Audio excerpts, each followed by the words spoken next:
The question is Sylvie gonna get got by the end of Loki season 2? Now, I'm gonna say I'm not sure. I'm not gonna say yes, I'm not gonna say no. You can call me sitting on the fence. You are. I'm gonna have to say no. They have not put the money into making a season 1, making a season 2, introducing this character to be like, sorry, we're gonna kill her off before she makes it to the films. I would tend to agree with you. But the reason why I say maybe, but I'm not sure, is because the MCU is in a bit of a shit show right now. And I believe Kevin Feige might know he has a player in Tom Hiddleston as Loki. You don't want to mess that up. So I think, in my mind, they're going to do the right thing. And they're going to make Tom Hiddleston one of the main characters in the MCU for Phase 6 with Kang Dynasty, with Secret Wars. And by doing that, they might have to have a sacrifice play in this show with Sylvie, because most people don't even know she exists who are actually fans of the MCU. This show got like 10 million viewers in the first few days, which is a lot for these types of shows. But most of these MCU movies get watched by 100 million, 200 million people, depending on how big the movie is at the box office. So if only 10 million people are watching it, maybe 20 worldwide, versus the 100 to 200 who are watching the films when they're big, I don't think people really care about this character Sylvie overall. Look, I'd agree with you, so much so that I think you're pulling me towards the fence. Oh! You're doing a good job. There you go. It's the numbers. It's the numbers. It's the facts. The facts don't lie. The numbers don't tell porkies. In this case, I'm not pulling any punches. I'm telling you how it is. But we've got to do fact of the day, page number 115. Fact number 3. Rhinorrhea is a medical condition otherwise known as a runny nose. Oh. Okay. It might be rhinorrhea, actually, not rhinorrhea.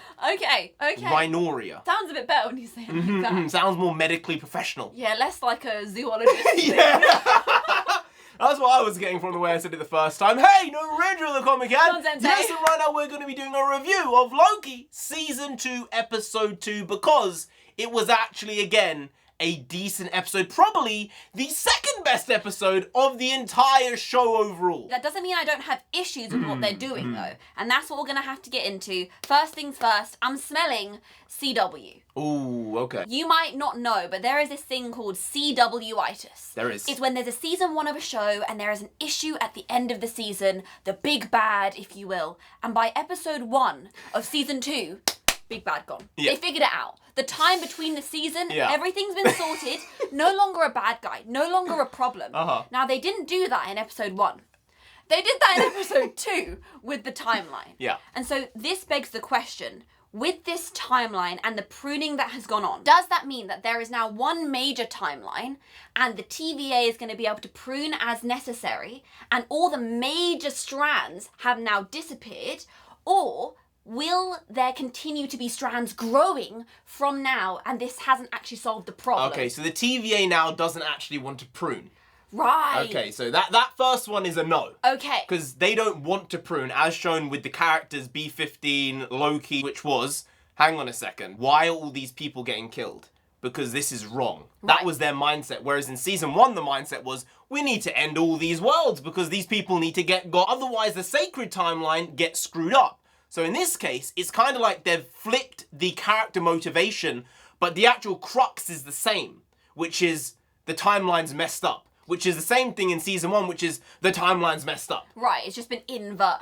But my question then still stands. Is the timeline going to recover because of this major pruning that's been done? Well, I think the time loom is going to become less of a problem now because as of this moment in time, when Obi couldn't actually get access to the blast doors to try and fix the problem, and it kind of becoming a world-ending situation, because the timeline has been curtailed and reduced, surely the time loom is not going to be an issue to the same level it was in this episode. I would think that in episode 3, they're going to say, okay, well, this is bad and all these people have been got, but at least the time core of the TVA is more stable. Right, okay, so I see them still going with, you have to find He Who Remains. Because at some point, the time loom will become a problem and we're going to need him. So we're still going to be following that MacGuffin story. The question is the TVA's worth based on He Who Remains or just any Kang variant? So is it specifically the one from season 1 that is necessary, which is impossible, or will the TVA be able to be accessed by other Kang variants? See, they called it a temporal aura. It wasn't like a DNA thing. It's like they came from this moment on this timeline, which gives them an aura. Which makes me think, no, it has to be that specific variant. Which makes me think that this is not really reasonable, and it's almost an untenable situation in the TVA, but they don't know that yet. I have to say this, I believe Loki is going to find his glorious purpose.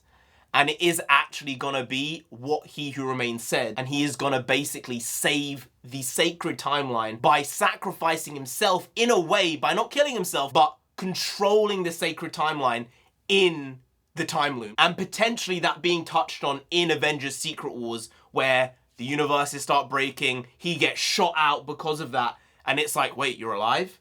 Okay, yeah, I see it. I do see it. And then it really comes down to Loki being against Sylvie. Sylvie saying, I don't want anything to do with the TVA. I think they're horrible. They're disgusting. And him saying, but to make things work, we have to work with the TVA. We have to be the TVA. Which is why she's going to turn during this season and become part of the TVA to a degree. She's going to help to some level. But at the end of the day, I think she might do the sacrifice play, as I said at the beginning, and actually become a bit of a martyr and a symbol for the TVA of what it should be, not what it was. I see it. I see it. I think you might be onto something. As long as they do good character development, I'm okay with this. Because Sylvie in season 1 was so poor. Very disastrous character. Yeah. Season 2, it's already been better, but I'm not exactly sure I'm on board with her. I still don't like her on screen. I don't think she's fully believable in this character right now. I guess that says something about the character being in this flux point of not knowing what she's doing, why she's doing it. She isn't happy in this McDonald's. She knows it, but she doesn't really know where else she's meant to go. So we're going to see her jumping off point and figuring out what she's actually meant to do, what her glorious purpose is. Do you know the crazy thing? I actually think she is happy at the McDonald's. I think she's found a sense of purpose and home in that space when she had the interaction with the kid at the end of the episode, which was, oh, you coming to work tomorrow? Is your mum coming to pick you up? I think she does appreciate that mundane life that she's never had.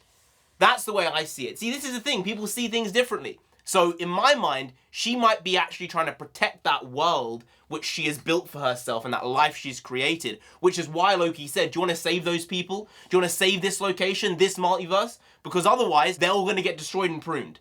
So you have to come with us, otherwise this is all ended. And she wouldn't have come unless she cared. I see it. Also, I like that we got even more Obi in this episode. I want more of him. I don't know how much longer he's gonna be in it, but the fact they brought him back in the way they did, I can see him from this point being a recurring character now. Whereas in episode 1, I thought, is he gonna be a one and done? I also see Obi dying. I just see it. I see that softness, that naivety, and him being killed by a variant of Kang because he is so knowledgeable and so important. You know what? I don't think it's gonna be a variant of Kang. I think it's gonna be Miss Minutes. Oh! I think Obi is actually someone who is a threat to the entire structure because he was there almost at the inception of it. He created the TVA handbook. He knows how the temporal links work. He has so much knowledge in terms of Kang, Miss Minutes, Renslayer. Something else that was great was the additional development of Mobius. And the fact he's now going through this, I'm not sure where I stand, but he's trying to keep it together within himself because he has to show strength to everyone else around him in the TVA because he is kind of a senior leader there now, not in terms of hierarchy, but in terms of the person he is within that organization. But internally, he's kind of crumbling. Yeah, the fact that he actually cemented that he is the person who doesn't want to see if the grass is greener, especially when that grass is so close, he can step right into it. He says, no, I don't want to be haunted by the life I had, knowing what that is and what that could have been for me, what that was for me. I don't want to have that, so it's best that I don't know and I just stay on my path and I do the task at hand. And that really says something about him. It's sad, but it's the growth we needed. We got a very, very good Tom Hiddleston Loki in this episode. So far, he has been so strong, not just in terms of the power sets they've given him, but the way he's been characterized has been great. Start to finish, every episode so far. So, we were wrong. We thought Loki season 2 would be a bum. Okay, that's what we thought. But as of now, it's kind of been good, and that's a shock. It is, but I'll take it. I'll take what we can get. Please, continue to be good. Don't be shit now. You've already done 2 decent to good episodes. Don't fuck it up. No, you're pretty good. You've only got 4 episodes left. Right? Make it happen. You have a chance. You have a chance to not fuck it up. Don't fuck it up. It's not necessary. You might be able to be doing a good job. I thought this was impossible. Yeah. I thought it was never going to happen. But maybe, just maybe, they've done something good. Anyway, guys, if you did enjoy this video, please do like, share, comment, and subscribe to the channel down there. If you didn't. Loki gonna come after you. You don't want that? No, do they want that? No, so just subscribe anyway to avoid that. I've been NarendraTheComic. I've been on Sensei. She's been the Doctor of Factonomics. You've been Graham. We'll see you next time. That's tomorrow. If you don't know, make a video every single day. Been doing it every day for over 5 years now. We aren't stopping till we get to 10,000 subscribers. So do subscribe, pop back again tomorrow for some more quality shitty content. So hashtag never not here. Just that goes. Also bring the pukwas means nonsense in Punjabi. We also bring a lot, bring a little, do a little. What we do indeed, bring the quality shitty content on a daily basis. So see you tomorrow for more of the same, slightly different, but essentially the very same. Once more, see you then. Skadoosh. I got you! I got you! Take that, you friggin' psycho! I got you!